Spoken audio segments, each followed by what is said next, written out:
Hi, I'm Greg Hunter. Welcome to USAWatchdog.com. With us today, a brand new guest, but he's been on the USAWatchdog.com site for a long time. You can find him in the Learn How to Buy Gold and Silver little button underneath my picture. It's a page I created because so many people were asking me, how do they buy gold and silver? I don't sell it. I'm not a broker. I'm not a trader. But one of the people I included in my little presentation was a guy by the name of Mike Maloney, and he joins us today. Mike Maloney, thank you so much for joining us today on USAWatchdog.com. Thanks for having me. Well, you wrote one of the best-selling books of all time on how to buy gold and silver, so I picked a good guy for that. It's a guide to investing in gold and silver, and it's one of the all-time best sellers for that area of investing expertise. You also have the website goldsilver.com, and also you have a new series about training people and teaching people about money called The Hidden Secrets of Money. You've put out a couple of parts already. Part 2, I believe, comes out in the next couple of weeks. Mike Maloney, thanks so much again for joining us today. Thank you. It's great to be here. The Hidden Secrets of Money, we've been working on this for some time, and it's what we try and do is explain economics and monetary history in a very entertaining way. And the mission of Hidden Secrets of Money is to enlighten the world that maximum prosperity can only be achieved through individual freedom, free markets, and sound money. Well, that all sounds good to me. And it's the hard part is getting people to wake up. I mean, people in my family think I'm, crazy. People, write me all the time saying, I can't get people to wake up. They think their money is sitting in the bank. We have $10.8 trillion on deposit. There's not $10.8 trillion in all the banks. They got $33 billion, according to the FDIC, to back it up. And, you gave such a great, crystal clear presentation about why you should have gold and silver. You're not talking about trading. You're not talking about options. You're not talking about trading. You're talking about possession of the physical metal to protect you for the coming calamity. First of all, what coming calamity do you... let me back up just a minute. You made some big calls in 2005. I'll just give you a few of them that to the audience here. Said the housing crisis, the housing bust was going to bust. That it was in 2005. That was Nirvana, baby. You said gold and silver would take off. That wasn't doing so hot. It was kind of languishing around the $500-600 mark. You also said the stock market would crash. Well, boom, boom, boom. It came true. Thanks. So now let's fast forward to now. And gold is kind of languishing around the $1,300. It was $1,900. I'm sure a lot of people are calling you up and saying, "Hey, Mike Maloney, you're an idiot. You didn't. I bought gold at $1,800, and you're not an idiot." I'm sure you have to fend off that kind of stuff. The stock market, wow, it's all back. Everything's Nirvana once again. And the housing market, well, it's recovering. What say you? Well, I'm really a fundamentals guy, and when I see PE ratios at insane levels, that just means that, and then dividend yields at insanely low levels. Still, the lowest levels, the data that Robert Shiller has goes back 130 years. And the first 118 years, according to dividend yields, we've never been in a bubble as big as we are today. And so I wouldn't get involved in stocks at these levels. I think they're insane. And then when it comes to real estate, again, using Robert Shiller's data, a professor at Yale University, he produces probably the best data on real estate available anywhere. He's showing that we've come from the biggest bubble in history down to fair value and bounced back into a small bubble, and that is just something that's known as a dead cat bounce. After a major bubble, you have to visit undervaluations for excess inventory to be cleared out, for all the excess jobs that were created in the sector to be cleared out.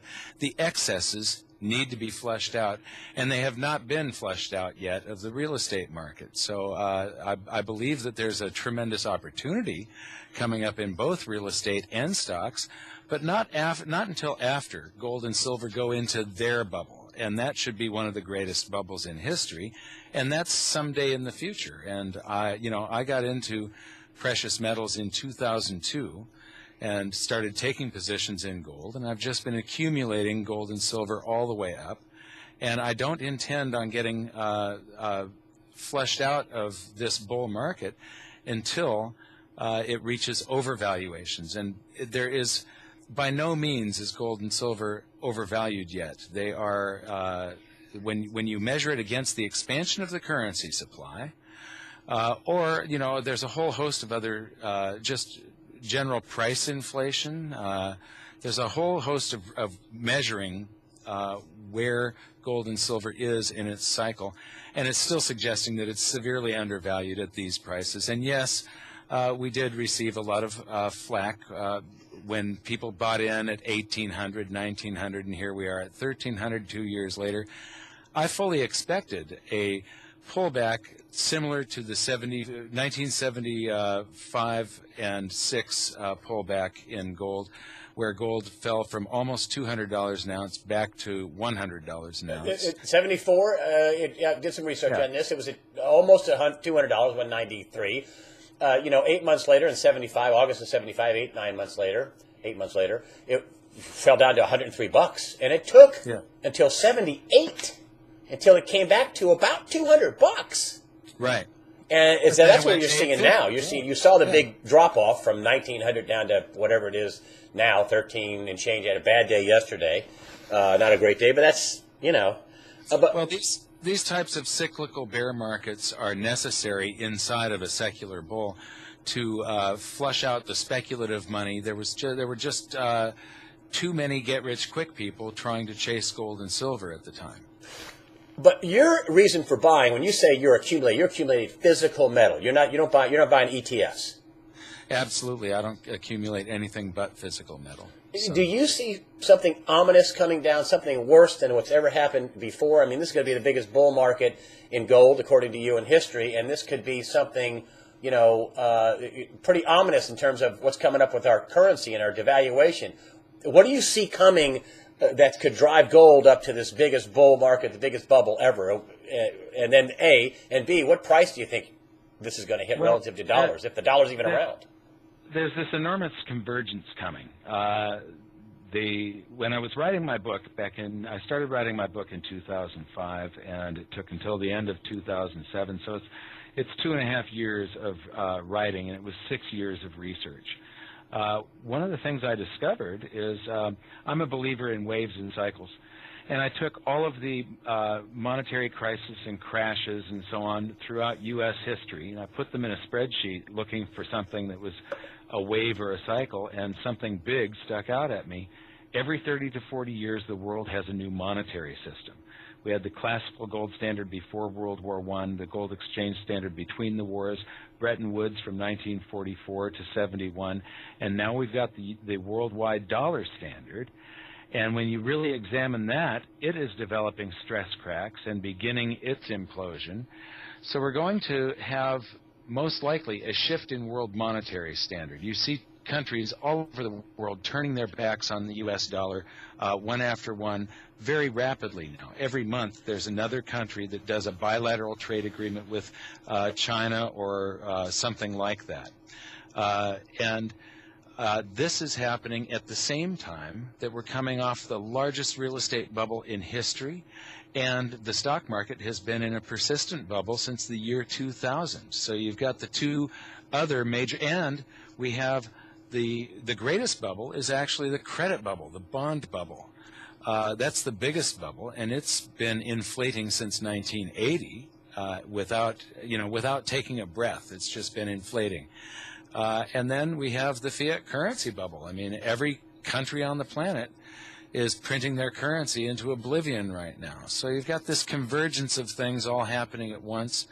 And I think you're going to see something really big between now and the end of this decade. The world will end up on a new monetary system. There will be an emergency meeting of the G20 finance ministers, just like we had at the Genoa Conference in 1922, just like the Bretton Woods Conference in 1944, just like the Group of 10 coming up with the Smithsonian Agreement in 1971. It's just history repeating. But the other transitions from one global monetary system to another were baby steps off of gold. Full backing under the classical gold standard, 40% backing of gold mixed with bonds and other currencies under the interwar gold standard. no specified reserve ratio under the Bretton Woods standard, so it started at 40% and fell to 8% before Nixon took us off of it.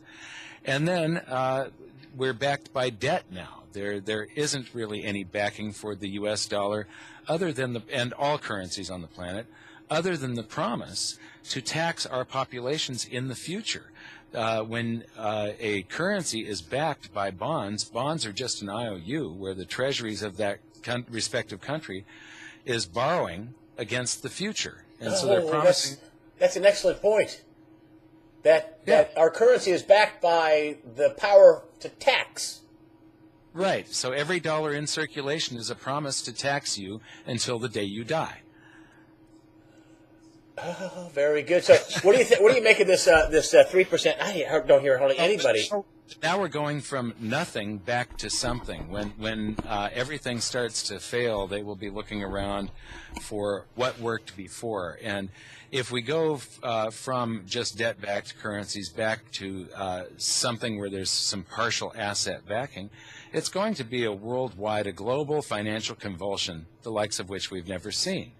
And I expect that it's going to affect everyone on the planet. So whether you want to participate in this wealth transfer or not, it is going to happen to you. And you have to just, the people that see this coming and put themselves on the correct side of this are going to do very well.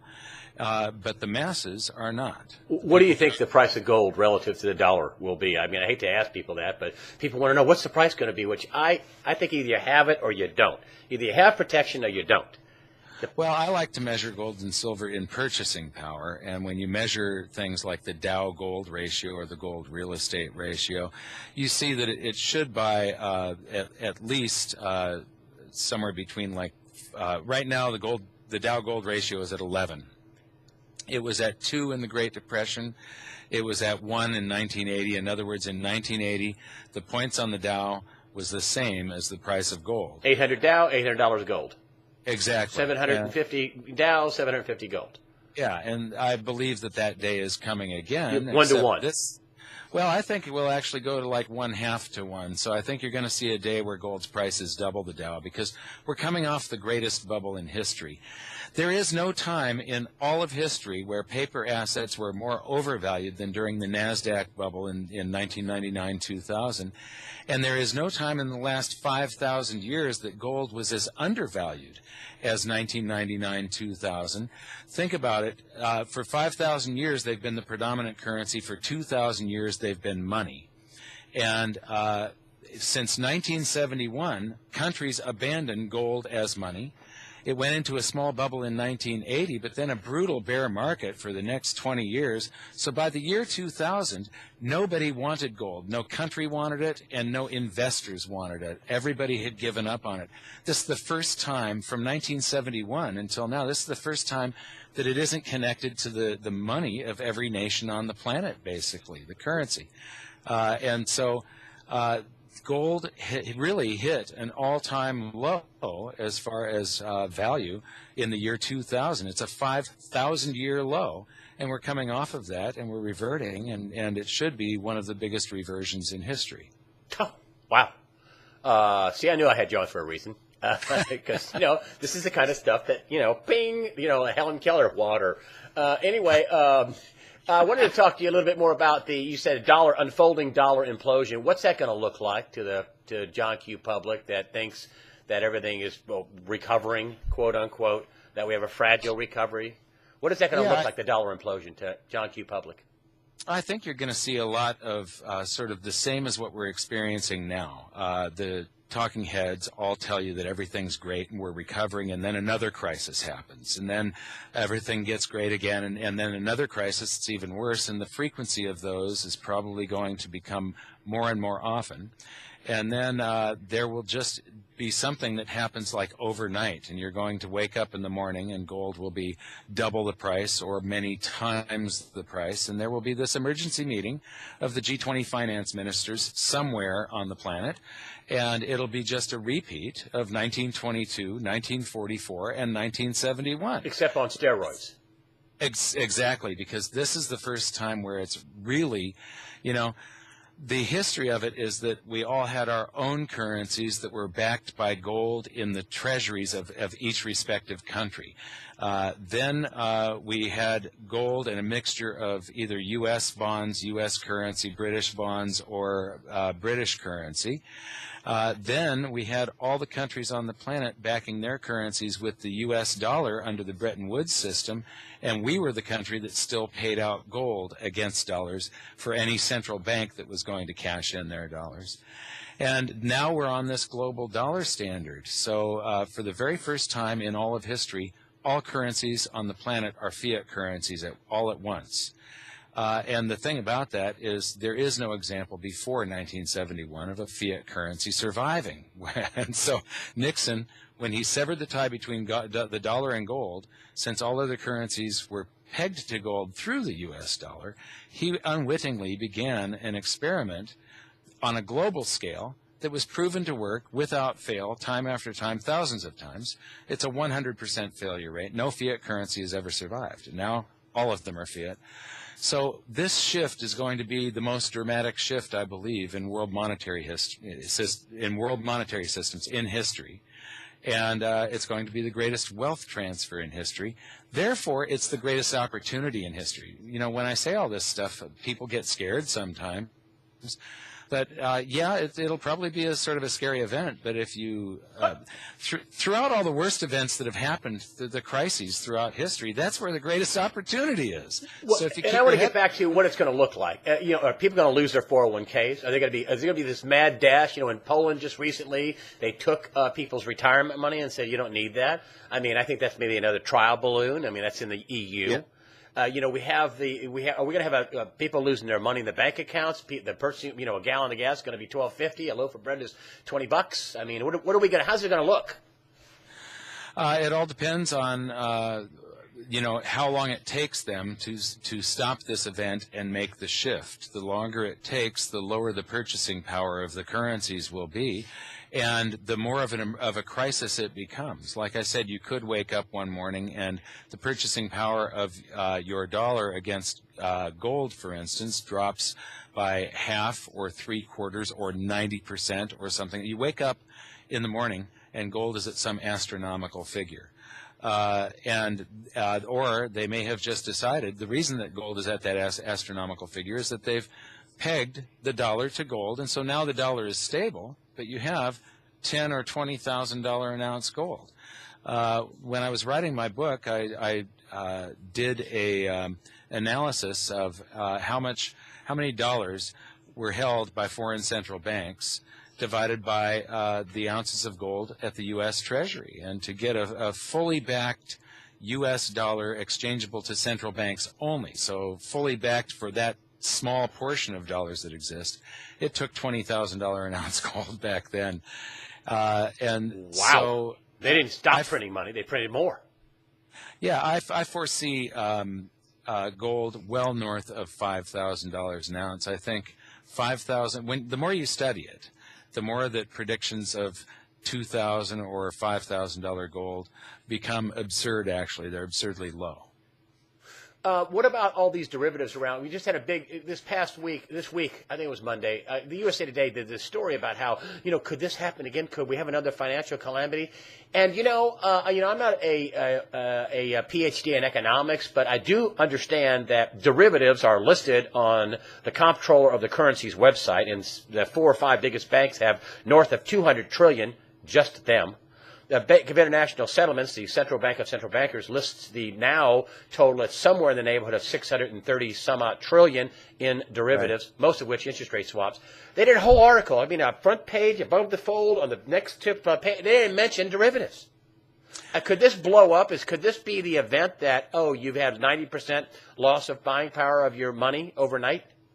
Absolutely. I mean, if they try to the derivatives is a disaster waiting to happen. And if you look at the last crisis that we had, one of the root causes was AIG not being able to cover all of their bets. And they were one of the entities that was bailed out by the Federal Reserve. And they made a whole bunch of derivative bets, and they didn't have the backing to cover those bets. They just didn't believe that they could all go south on them at the same time. They wrote an insurance policy. They took the premium, and they didn't have any money to pay off the bet. Exactly, Basically. And it's an insurance company. And you expand that by 200 and something trillion. I mean, the leverage is astronomical for some of these banks. Yeah, well, this is something that does threaten to bring down the entire financial system, and there would be no recovery from that as far as just getting the same system going again. It would require going onto a new system and wiping out basically all the debts and so on and starting all over again. So people could lose their pensions. People could have their 401ks locked up, confiscated. Yes. People could lose bank money in the banking. Tell me all the things that could happen in this greatest bubble on that end in history. The IMF has already done a rehearsal for confiscating bank accounts. I mean, that was Cyprus, and you were just talking about countries that have nationalized the retirement accounts Poland. in those countries. And yeah, Poland. Didn't Argentina do the same thing? They've done it in the past, yes. Yeah, and so we're there are already precedents for this. It probably will happen in the United States if we have a big derivatives meltdown such as you're talking about. But do you think it could happen? This is, yeah, I do. I absolutely do. In fact, when Cyprus happened, I normally do dollar cost averaging when I buy gold and silver personally, and so I buy on a regular basis. But when Cyprus happened, I took whatever cash I had left and turned it all into precious metals, figuring that someday something like that could happen here. I mean, it wasn't Cyprus that did that. It was the International Monetary Fund. So it is very likely that it could happen in a major power like the United States or the Eurozone or anything else like that. And I do believe that there is going to be this shift in world monetary system one day, and that could be a very chaotic event. And I've often said that it's dangerous to swim near a drowning man. They can pull you under. And basically our government, or most governments, would be the drowning men in this case. So I believe in personal ownership of precious metals as one of the most private ways of storing wealth. But it isn't just storing wealth or protecting yourself. To me, this is the greatest opportunity that has ever been presented in the history of mankind. On a big chart. Forget about where it was 19 and down to 13.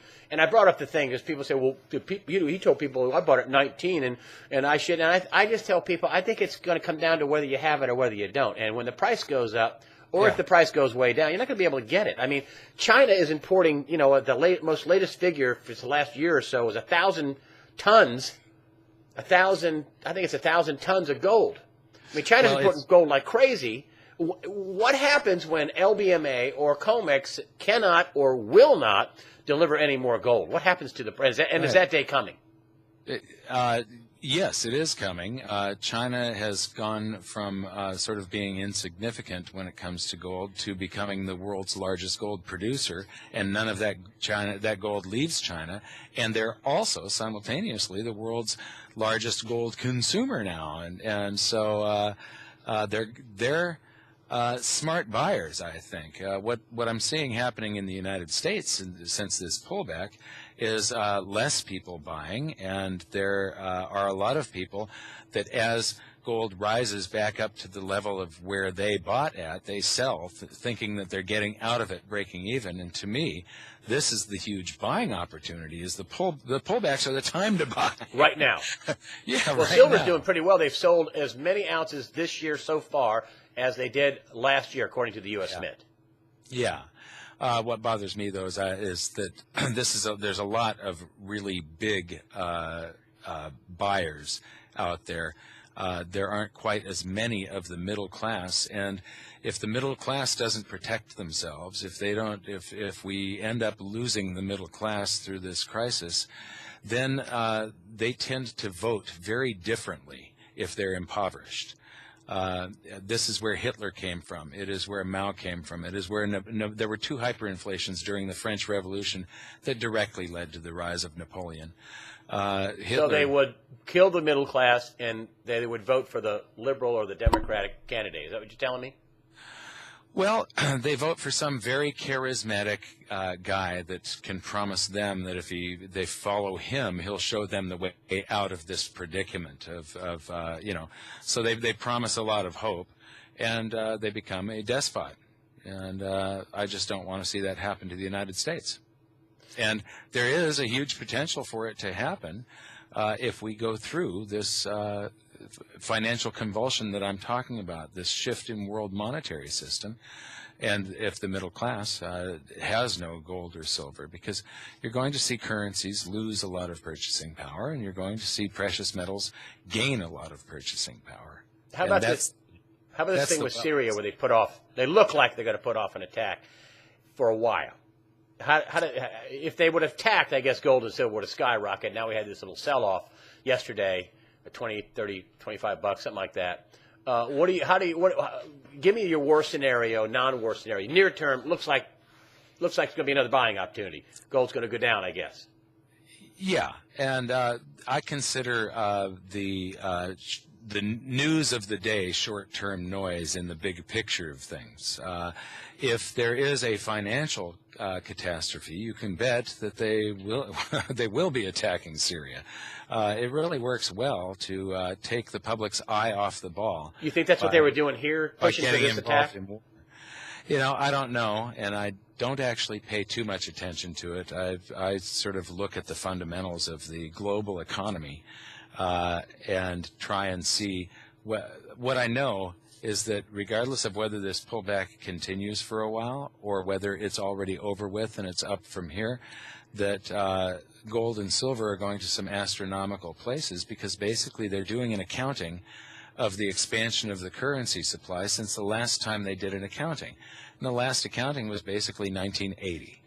And so we're making up for all of the currency that's been printed globally in the last 3 decades. You're saying that with all the money printing around the world, that the gold is going to have to rise to equal to all, going to get somewhere close to how much currency has been created all around the globe. Is that what you're telling me? Well, gold is right now, it's not even double its 1980 price.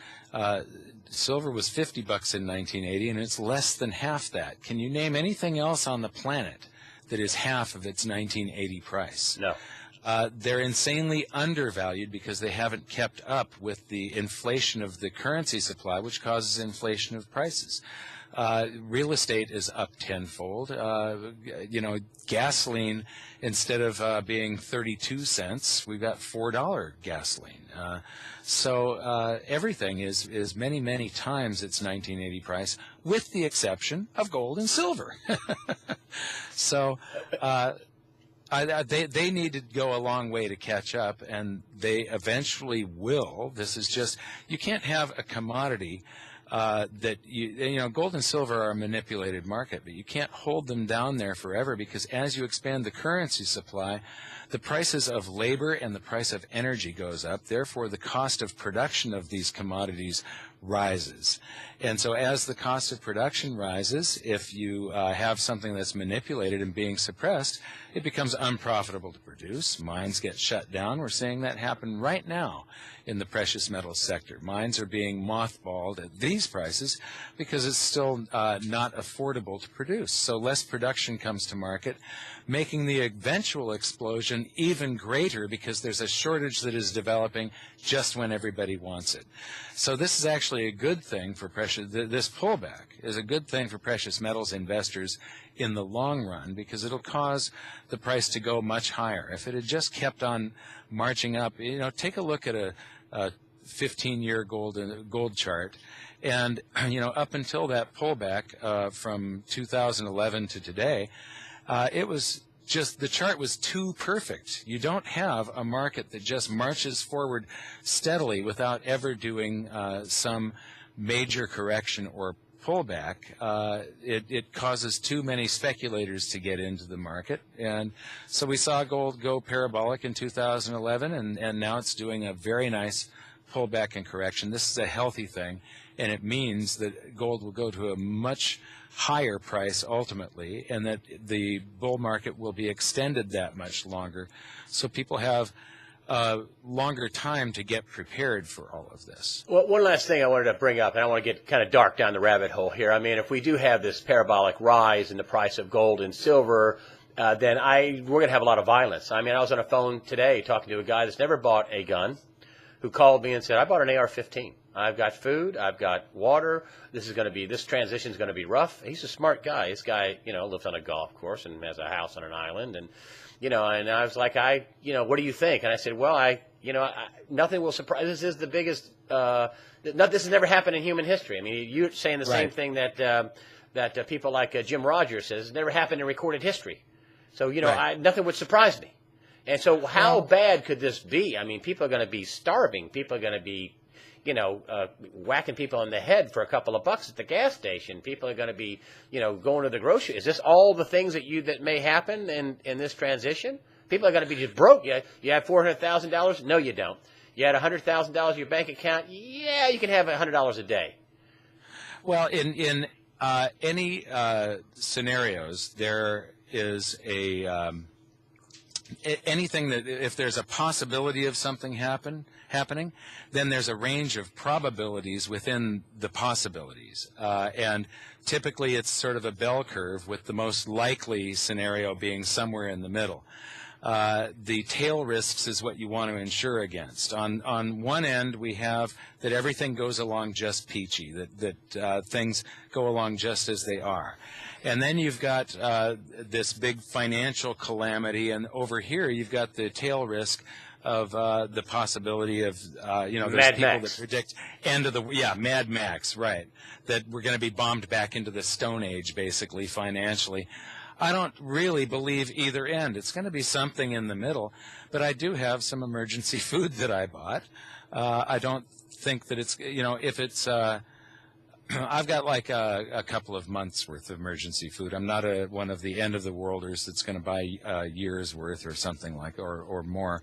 But I do think that there's the possibility of social unrest, rioting and such for a week or so, and that we could see things like interruption of the food supply, and any city has about 3 days worth of food in it. And so you just want to make sure, and actually it's some emergency food is actually very inexpensive, and it's something that we added to our product line at our website. So if you go to goldsilver.com, you can see this. It's very inexpensive. It's actually pretty darn good, too. We had a board meeting and we before we added this product, and we all made lunch out of it, and it was great. Well, but I do believe in being prepared, and then hopefully you never have to use these things. These are the insurance for, it's like getting fire insurance for your house. You don't want your house to burn down. You don't expect it to burn down, but just in case you have fire insurance. Well, it's the same thing with emergency food. I don't really make comments on guns other than I also bought one. So. Well, I'm glad you brought that up. I mean, I lived in Florida for years, and I never really had any extra anything. And when you live in a hurricane center, you get kind of conditioned. A hurricane center, someplace we get hit. I have enough to make it a couple of weeks, right? I mean, at least that. Yes. Right. It's a personal choice, but it's a cheap. What you're saying is this is cheap insurance. It's cheap insurance. I live in Los Angeles, and we're way overdue for something called the big one, a big earthquake. And if it takes down a whole lot of the freeway overpasses, there aren't enough helicopters on the planet to feed Los Angeles. And so I just think it's very prudent to be prepared. And I don't think that we're going to break down financially to the point where we're actually going to be using gold and silver coins in transactions.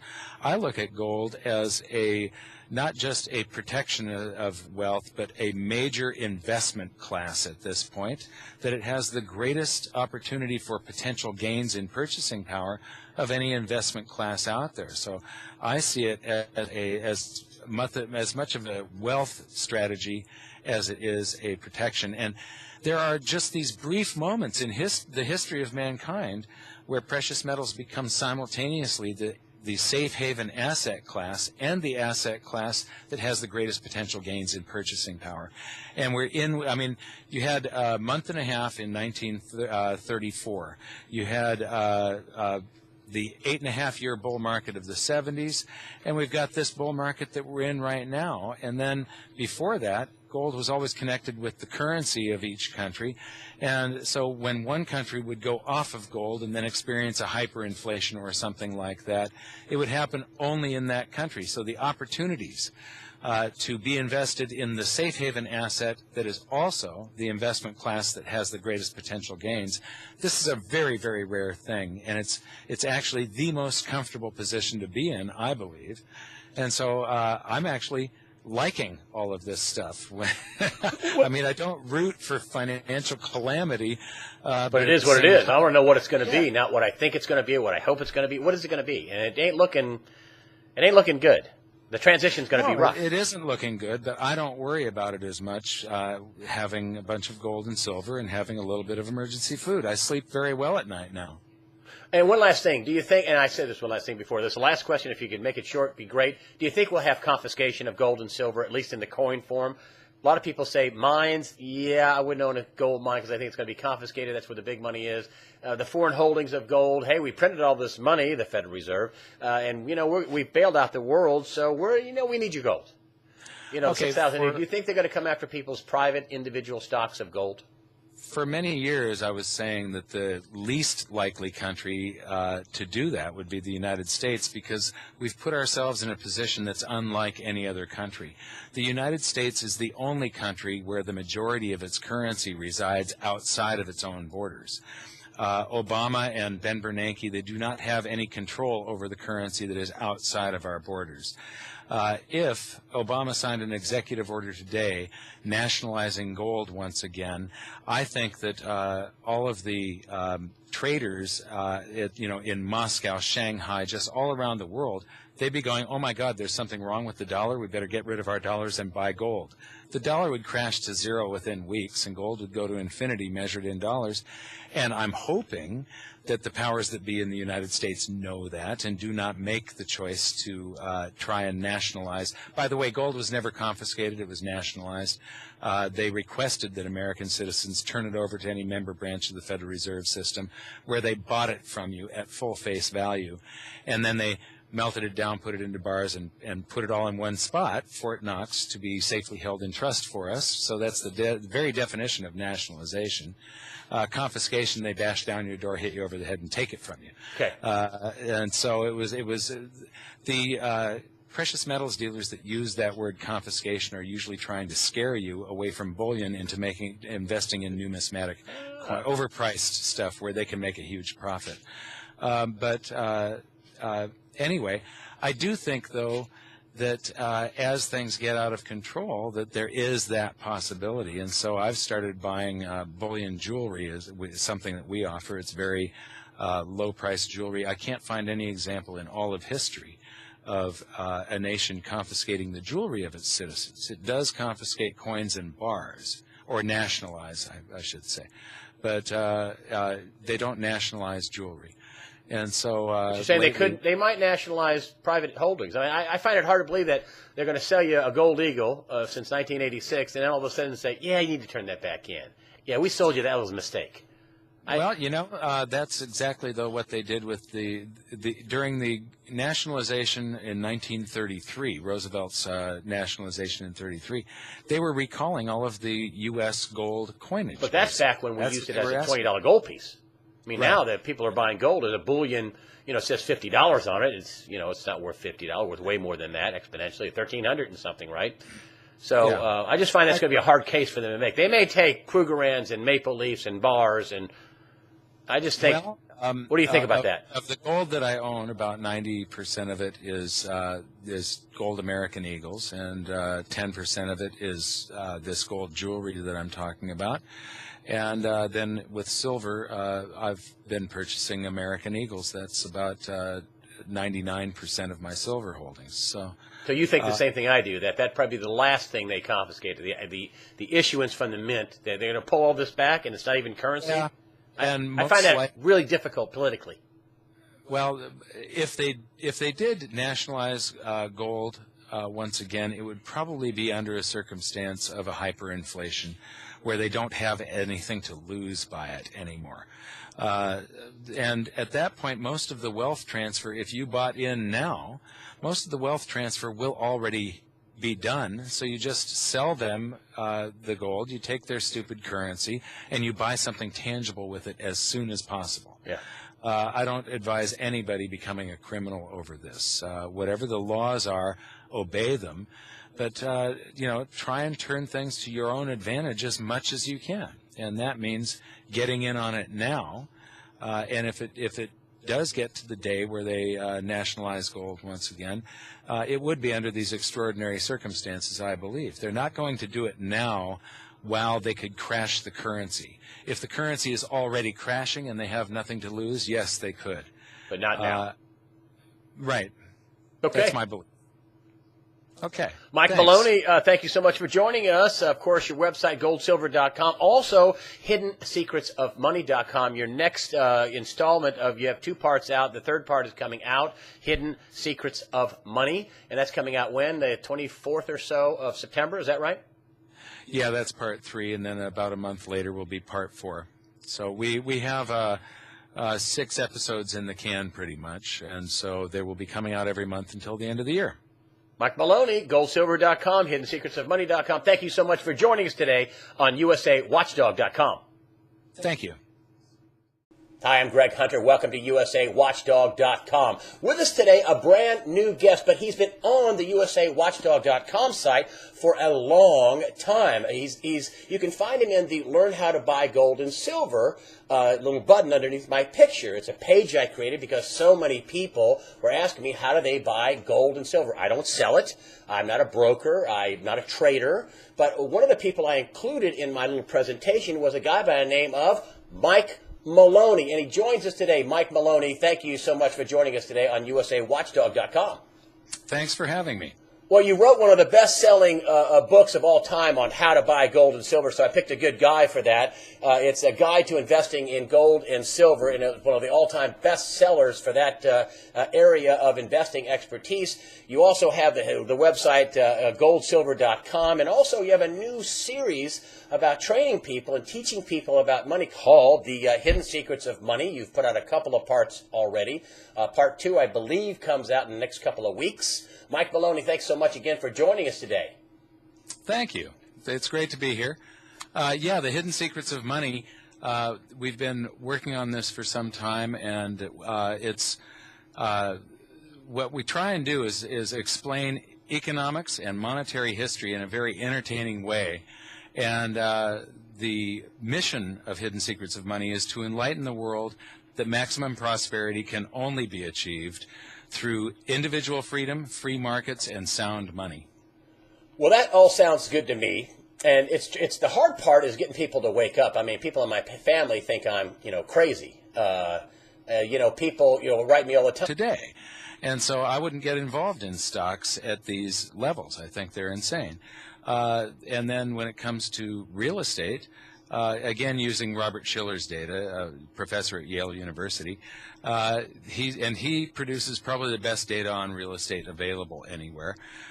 He's showing that we've come from the biggest bubble in history down to fair value and bounced back into a small bubble, and that is just something that's known as a dead cat bounce. After a major bubble, you have to visit undervaluations for excess inventory to be cleared out, for all the excess jobs that were created in the sector to be cleared out. The excesses need to be flushed out, and they have not been flushed out yet of the real estate market. So I believe that there's a tremendous opportunity coming up in both real estate. Boom, boom, boom. That came true. Thanks. So now let's fast forward to now. And gold is kind of languishing around the $1,300. It was $1,900. I'm sure a lot of people are calling you up and saying, "Hey, Mike Maloney, you're an idiot. You didn't. I bought gold at $1,800, and you're not an idiot." I'm sure you have to fend off that kind of stuff. The stock market, wow, it's all back. Everything's nirvana once again. And the housing market, well, is recovering. What say you? Well, I really a fundamentals guy, and when I see PE ratios at insane levels, that just means that, and then dividend yields at insanely low levels.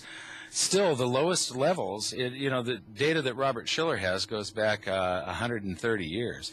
And the first 118 years, according to dividend yields, we've never been in a bubble as big as we are. I'm saying, I can't get people to wake up. They think their money is sitting in the bank. We have $10.8 trillion on deposit. There's not $10.8 trillion in all the banks.